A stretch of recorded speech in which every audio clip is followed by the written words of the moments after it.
TPS vision पर में आपका बहुत बहुत स्वागत है। मैं अनुपम कुमार सिंह फिर एक नए वीडियो के साथ आपके सामने उपस्थित हुआ हूं। दोस्तों, ये टॉपिक लिया है दोस्तों हमने भारतीय संविधान से नागरिकता सिटीजनशिप भाग 2। तो दोस्तों, इसमें हमने उन महत्वपूर्ण प्रश्नों का संकलन किया है जो अभी तक किसी न किसी एग्ज़ाम में आए हुए हैं। तो ये सेशन बहुत ही महत्वपूर्ण होने वाला है। अगर आपने ये वीडियो पूरा देख लिया तो उम्मीद करता हूँ कि जो भी कन्फ्यूजन है आपकी दूर हो जाएगी। और शुरू करते हैं आज का सेशन। अगर अभी तक आप हमारे चैनल पर नए हैं और अभी तक आपने हमारे चैनल को सब्सक्राइब नहीं किया है तो दोस्तों हमारे चैनल को सब्सक्राइब कर लें और बेल आइकन को प्रेस करना ना भूलें, जिससे मेरे आने वाली वीडियो की नोटिफिकेशन आपको सबसे पहले मिलती रहे। तो शुरू करते हैं बगैर देरी की हुई आज का सेशन, भाग 2, नागरिकता। अनुच्छेद दोस्तों क्या है कि हमारे भारतीय संविधान में अगर मूल संविधान की बात करें तो उस समय दोस्तों 395 अनुच्छेद, 8 अनुसूचियाँ और 22 भाग थे।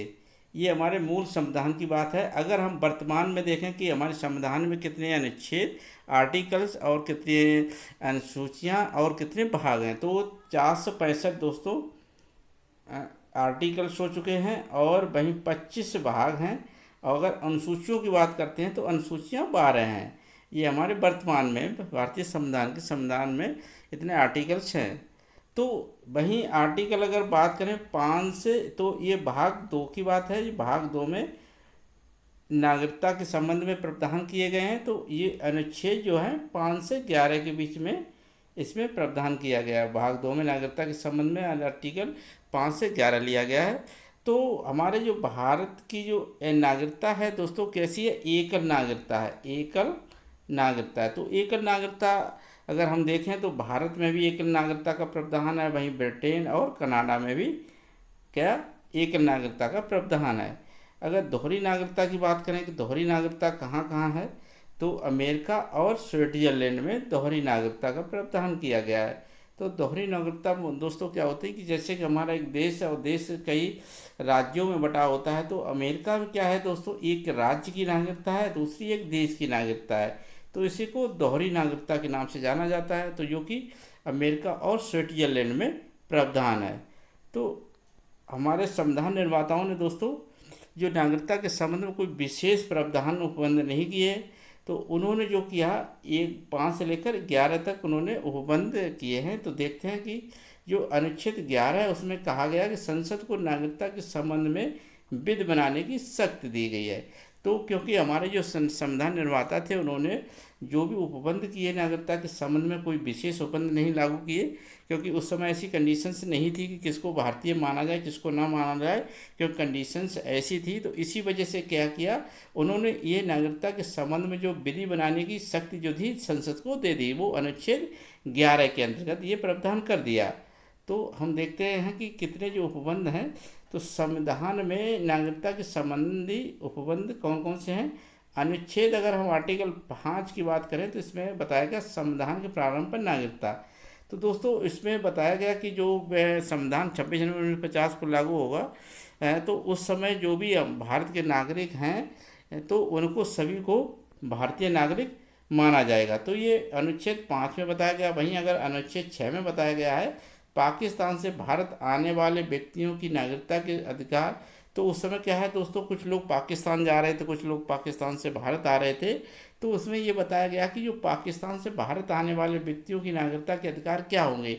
तो इसमें ये बताया गया था कि 19 जुलाई 1948 से पूर्व या बाद अगर कोई व्यक्ति पाकिस्तान से भारत आ रहा है तो उसे क्या है भारतीय नागरिक माना जाएगा। क्या माना जाएगा, स्थायी रूप से बसने के उद्देश्य से अगर वो पाकिस्तान से भारत आ रहा है तो ऐसे व्यक्ति को क्या भारतीय नागरिक माना जाएगा। वहीं अगर अनुच्छेद हम 7 की बात करें तो अनुच्छेद 7 बताया गया पाकिस्तान को जाने वाले व्यक्तियों के संबंध में नागरिकता के उपबंध, यानी जो भारत से पाकिस्तान व्यक्ति चला गया तो उसका क्या भारतीय अब रहेगा या नहीं रहेगा। तो इसमें अनुच्छेद 7 के बारे में बताया गया। तो इसमें बताया गया एक जो व्यक्ति भारतीय नागरिक, ऐसा व्यक्ति जो 1 मार्च 1947 के बाद कहाँ चला गया, पाकिस्तान चला जाता है, पर तो उसकी क्या है नागरिकता समाप्त कर दी जाएगी। जो 1 मार्च 1947 के बाद पाकिस्तान जाने वाले व्यक्ति का भारतीय नागरिक नहीं रहेगा, उसकी समाप्त कर दी जाएगी। पर वह व्यक्ति अगर वापस आता है और वह व्यक्ति अगर वापस आ जाता है, कब तक? 19 जुलाई या 19 जुलाई 1948 के बाद या पूर्व में ही वो भारत में अधिवास यानी निवास करने की स्थिति के रूप में आता है, तो क्या है, उसे 6 महीने पूर्व यानी 6 महीने तक निवास करने के बाद पंजीकरण के माध्यम से 6 महीने निवास करेगा वो, और उसके बाद वो पंजीकरण के माध्यम से क्या है, नागरिकता प्राप्त कर सकता है। जो व्यक्ति पाकिस्तान को चला गया था, तो ऐसे व्यक्ति को बताया गया कि वो 19 जुलाई 1948 के बाद अगर भारत आ जाता है तो वो 6 माह निवास करेगा, उसके बाद वो पंजीकरण के माध्यम से नागरिकता उसको मिल जाएगी। तो अनुच्छेद 7 बताया गया है। वहीं अनुच्छेद 8 में बताया गया भारतीय उद्भव के कुछ व्यक्तियों की नागरिकता के अधिकार। अनुच्छेद भारतीय उद्भव के कुछ व्यक्तियों की नागरिकता के अधिकार, तो इसमें बताया गया कि ऐसा व्यक्ति भारतीय मूल का समझा जाएगा जिसके दादा दादी, नाना नानी, पितामही, मातामह, अगर ऐसे व्यक्ति जो भारतीय हैं के भारतीय में जो 1935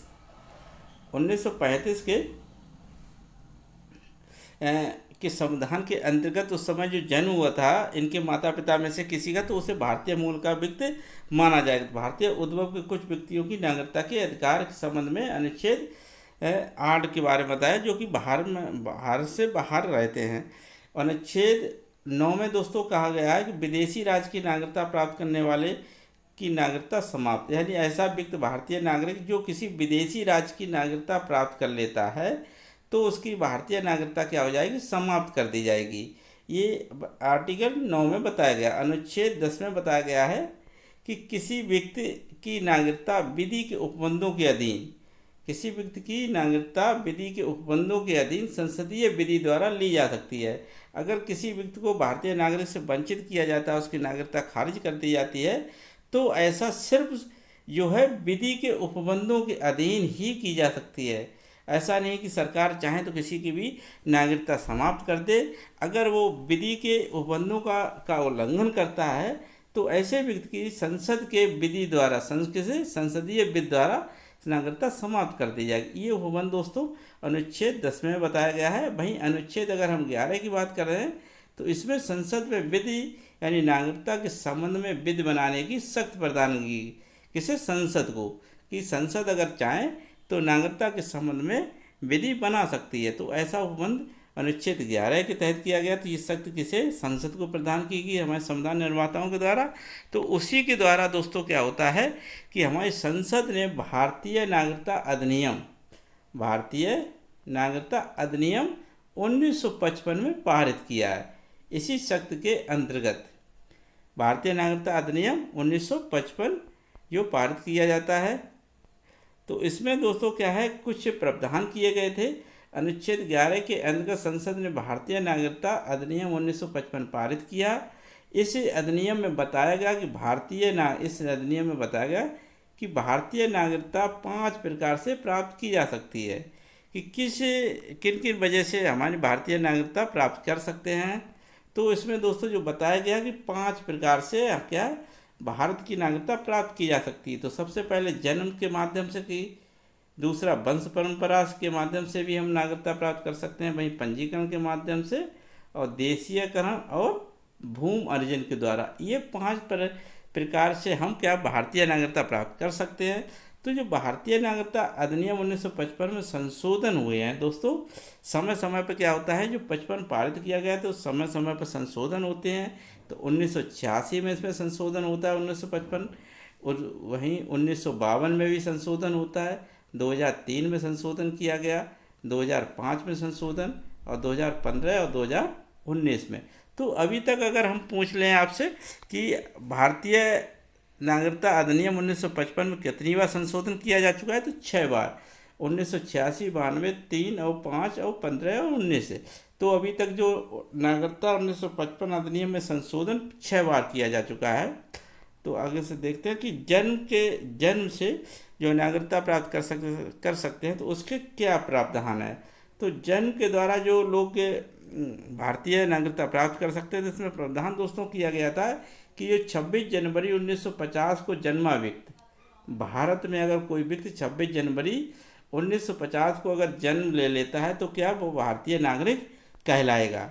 तो इसके दोस्तों कुछ अपवाद हैं, दो अपवाद बताए कि जैसे विदेशी राजदूत के बच्चे जो कि राजदूत होते हैं, तो ऐसे लोगों के बच्चे जो भारत में निवास करते हैं, राजदूत के बच्चे, तो ऐसे जो लोग भारतीय नागरिक नहीं कहलाएंगे।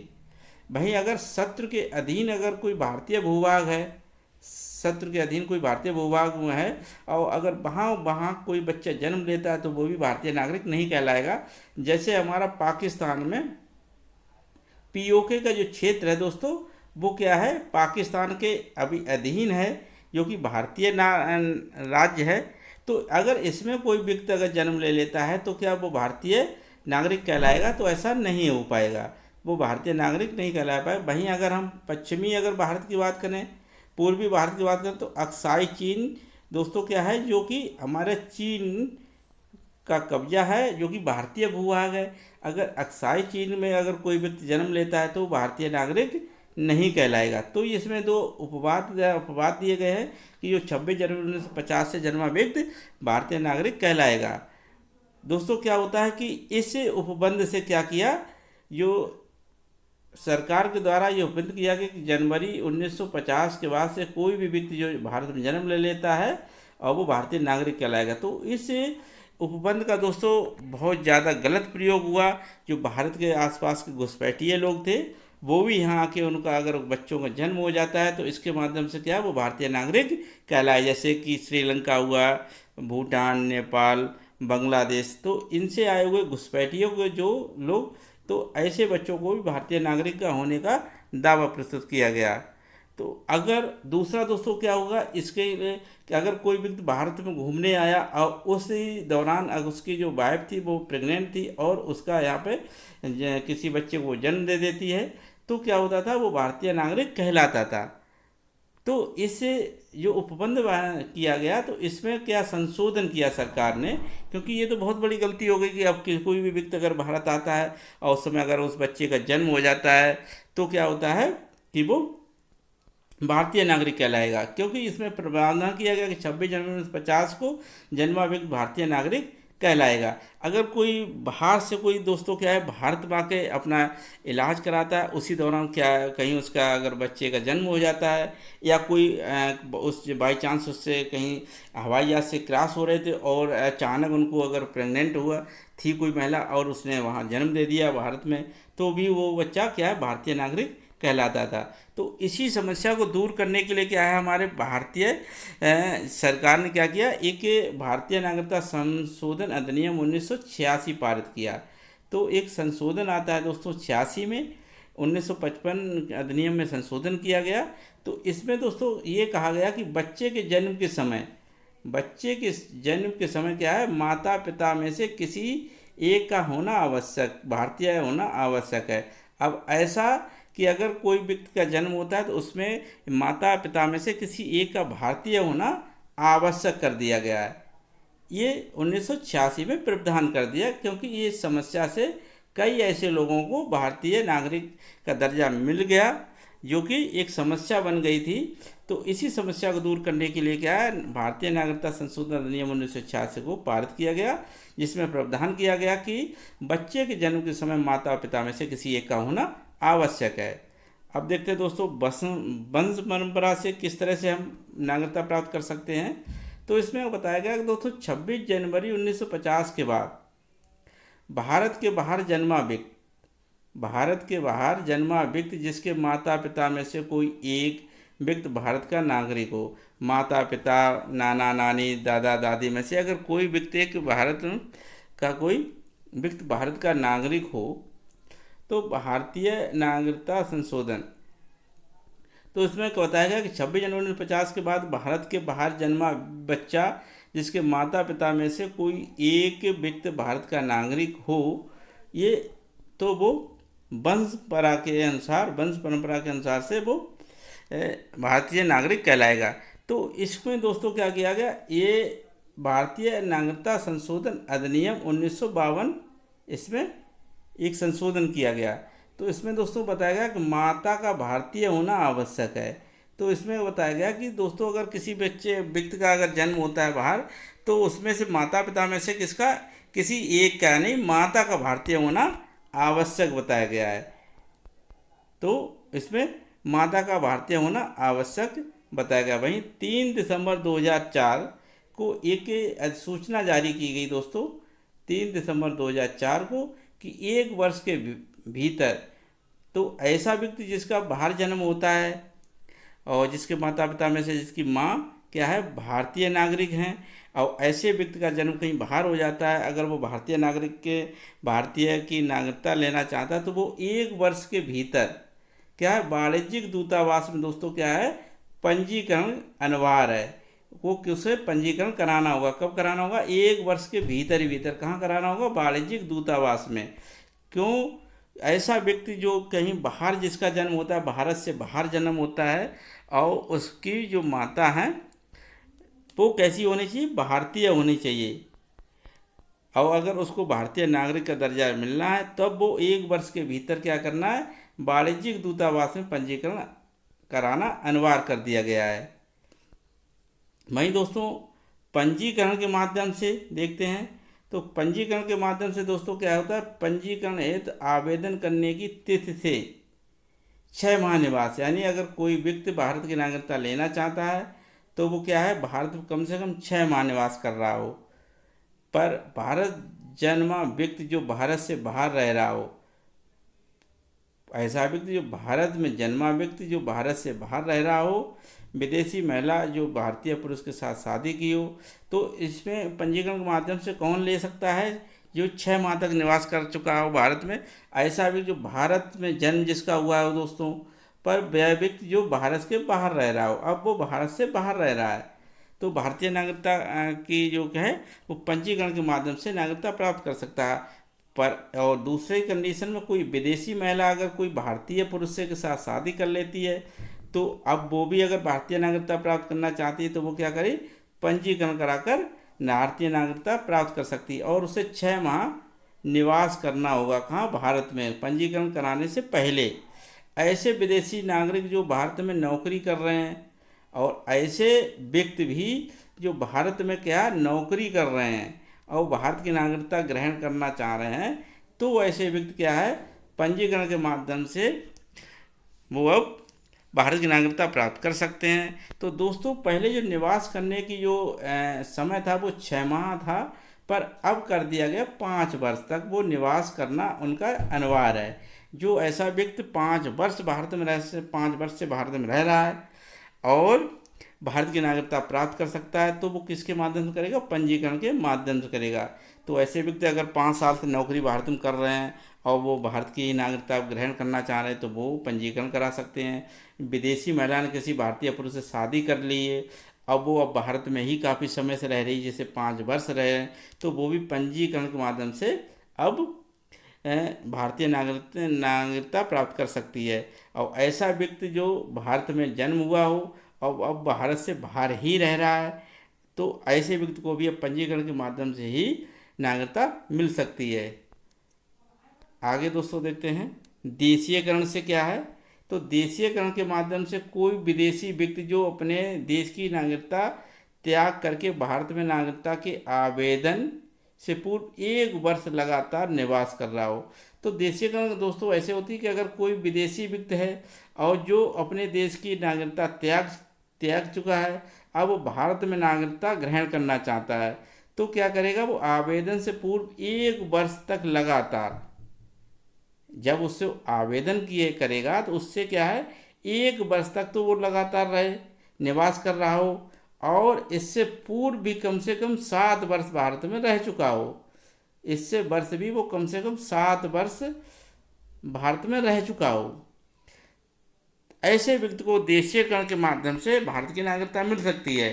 जो व्यक्ति कोई विदेशी हो और भारत की नागरिकता ग्रहण करना चाहता है, जिसने अपने देश की जो है नागरिकता त्याग दी हो, और जो लगातार 1 वर्ष से, दोस्तों इसे ऐसे समझिए, कोई व्यक्ति अगर था है जो कहीं भारत का से बाहर का देश का है और उसने अपने देश की नागरिकता त्याग दी है, अब वो भारत में आके 1 वर्ष उसको रहते हुए कंटिन्यू रह रहा है, अब उसको आवेदन करना है, तो आवेदन करने से पहले 1 वर्ष तक तो उसे अनिवार्य रहना ही है। इससे पूर्व भी उसे कम से कम 7 वर्ष से पहले से रह रहा हो। तो 7 वर्ष लगातार नहीं रह रहा हो तब भी कोई नहीं, कभी वो 6 माह तक रहा, कभी 1 साल रहा फिर चला गया, फिर 2 साल रहा फिर चला गया, फिर 3 साल रहा चला गया। इस तरह से अगर कुल मिलाकर वो 7 साल तक रह चुका है भारत में, और जब वो आवेदन कर रहा है तो उससे पहले वो 1 साल लगातार भारत में रह रहा हो, ये कंडीशन है, देशीकरण के माध्यम से वो भारत की नागरिकता प्राप्त कर सकता है। और इसमें दोस्तों प्रावधान किया गया है कि संविधान में उल्लेख की हुई भाषाओं में से एक भाषा का उसे ज्ञान होना आवश्यक है, क्योंकि जो भी हमें भारतीय संविधान 22 भाषाएं दी गई हैं उनमें से किसी एक भाषा का उसको ज्ञान होना आवश्यक है, तब उसको देशीकरण के माध्यम से भारत की नागरिकता मिल सकती है। भाई अगर हम देखें भूमि के अर्जन के द्वारा किस तरह से, अगर भारत में किसी भूभाग के विलय होने पर क्या है, भारतीय नागरिकता स्वतः मिल जाती है। अगर किसी भारतीय भूभाग को भारत में विलय कर दिया जाता है या अर्जन कर लिया जाता है तो ऐसे व्यक्ति को क्या है, भारतीय नागरिकता स्वतः मिल जाती है। अब दोस्तों क्या होता है, नागरिकता का अंत कैसे किया जा सकता है, क्या नागरिकता को रद्द भी किया जा सकता है? तो 3 प्रकार से क्या है दोस्तों, भारतीय नागरिकता को समाप्त किया जा सकता है। अगर कोई व्यक्ति अन्य देश की नागरिकता ग्रहण करने पर ऐसे व्यक्ति की क्या है, नागरिकता को समाप्त कर दिया जाएगा सरकार के द्वारा। दूसरा दोस्तों उपबंध किया गया कि नागरिकता का परित्याग करने पर, अगर कोई व्यक्ति भारत की नागरिकता परित्याग कर देता है तो ऐसे व्यक्ति की नागरिकता समाप्त हो जाएगी। तीसरा दोस्तों क्या, सरकार द्वारा नागरिकता से वंचित करने पर, सरकार के द्वारा नागरिकता से वंचित करने पर भी उसकी नागरिकता समाप्त हो जाएगी। तो दोस्तों सरकार किसी व्यक्ति की नागरिकता कब वंचित कर सकता है, तो उसके कुछ दोस्तों क्या है क्राइटेरिया दिया है कि कितने, अगर इनमें से अगर कोई भी एक चीज़ अगर आप पे लागू होती तो वो सरकार अगर चाहेगी तो आपकी नागरिकता को समाप्त कर सकती है। जैसे कि संविधान के प्रति अनिष्ठा दिखाने पर सरकार आपकी नागरिकता समाप्त कर सकती है। वहीं अगर शत्रु की सहायता करने पर, अगर युद्ध हो रहा है और ऐसे में आप शत्रु की सहायता करते हैं तो आपकी नागरिकता सरकार समाप्त कर सकती है। गलत तरीके से अगर आपने नागरिकता ग्रहण कर ली है भारत की और भारत सरकार को बाद में पता चलता है तो भी आपकी नागरिकता को समाप्त किया जा सकता है। वहीं अगर देखें पंजीकरण या देशीकरण, पंजीकरण या देशीकरण द्वारा नागरिकता ग्रहण करने के 5 वर्ष अगर किसी व्यक्ति ने पंजीकरण के माध्यम से या देशीकरण के माध्यम से भारत की नागरिकता ग्रहण की है और ऐसे व्यक्ति को क्या है 5 वर्ष के भीतर ही, 5 वर्ष के भीतर ही कि अन्य देश के द्वारा 2 वर्ष की सज़ा दी जाती है। जैसे व्यक्ति ने अगर पंजीकरण या देशीकरण के द्वारा नागरिकता ग्रहण की है और 5 वर्ष के भीतर ही अन्य देश द्वारा उस व्यक्ति को क्या है 2 वर्ष की सज़ा दी जाती है तो ऐसे व्यक्ति की क्या है नागरिकता को समाप्त कर दिया जाएगा। वहीं अगर देखें भारतीय स्त्री द्वारा विदेशी पुरुष से विवाह करने पर, अगर कोई भारतीय स्त्री द्वारा क्या है, भारतीय स्त्री द्वारा अगर कोई विदेशी पुरुष से विवाह करने पर भी उसकी नागरिकता समाप्त कर दी जाती है। विदेशी पुरुष से विवाह करने पर उसकी नागरिकता समाप्त कर दी जाती है। तो सरकार इन कंडीशन क्या है किसी भी व्यक्ति की जो है नागरिकता समाप्त कर सकती है। आगे दोस्तों देखते हैं कि नागरिकता संविधान संशोधन अधिनियम 2003 का प्रावधान दोस्तों देखते हैं कि हमारा 1955 में 2003 में भी संशोधन लाया गया नागरिकता संविधान संशोधन अधिनियम 2003 में। तो दिसंबर 2003 को लक्ष्मीमल सिंघवी समिति की सिफारिश पर इस संविधान संशोधन को लाया गया था। किसकी सिफारिश पर? लक्ष्मीमल सिंघवी समिति की सिफारिश पर दोस्तों जो भारतीय नागरिकता संशोधन अधिनियम 2003 लाया गया था। इसमें दोस्तों जो प्रावधान किया गया था OCI, क्या किया गया OCI, आपसे पूछे तो OCI क्या होता है, ओवरसीज सिटीजनशिप ऑफ इंडिया। अगर इसकी फुल फॉर्म देखें तो ओवरसीज सिटीजनशिप ऑफ इंडिया, अगर इसका हम अर्थ देखें तो भारत के सीमा पारीय नागरिक। तो OCI के द्वारा क्या किया है, किसी व्यक्ति को दोहरी नागरिकता प्रदान करना। इसका जो उद्देश्य था दोस्तों दोहरी नागरिकता प्रदान करना OCI के द्वारा। तो इसमें दोस्तों प्रावधान किया गया कि 16 देशों में बसे प्रवासी भारतीयों को OCI कार्ड प्रदान किया गया। 16 देशों वहीं बांग्लादेश और पाकिस्तान के लोगों को नहीं। इनमें दोस्तों क्या, बांग्लादेश और पाकिस्तान के लोगों को छोड़कर 16 देशों में बसे प्रवासी भारतीयों को ओसीआई कार्ड प्रदान किया गया।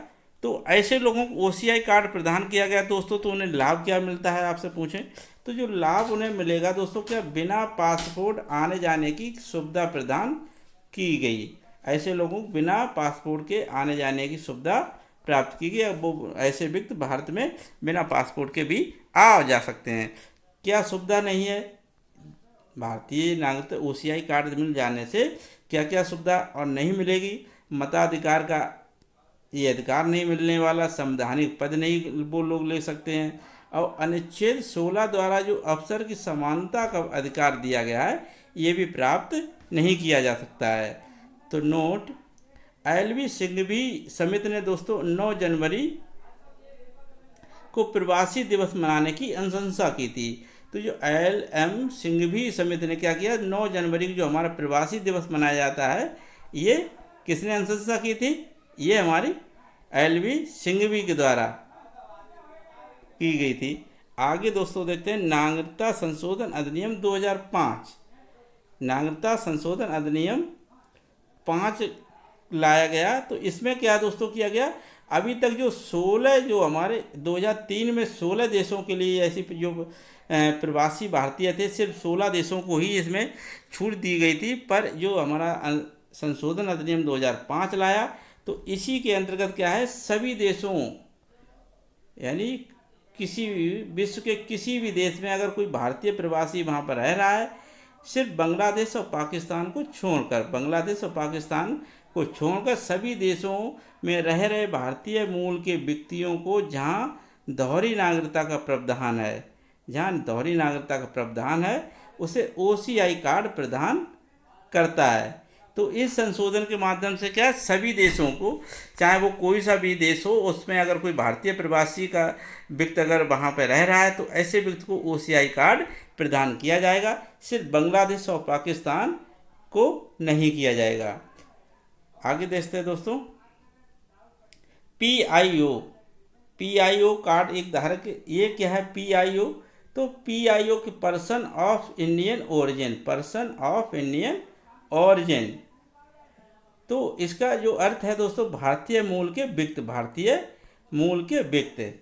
तो ये कार्ड दोस्तों ओसीआई कार्ड से पहले लागू किया गया था। ये 19/8/2002 को कार्ड जारी किया गया था। ये ओसीआई कार्ड से पहले दोस्तों प्रावधान किया गया था। इसके माध्यम से दोस्तों भारतीय मूल के लोगों के लिए 15 वर्षों तक बिना पासपोर्ट के आने की सुविधा प्रदान की गई थी।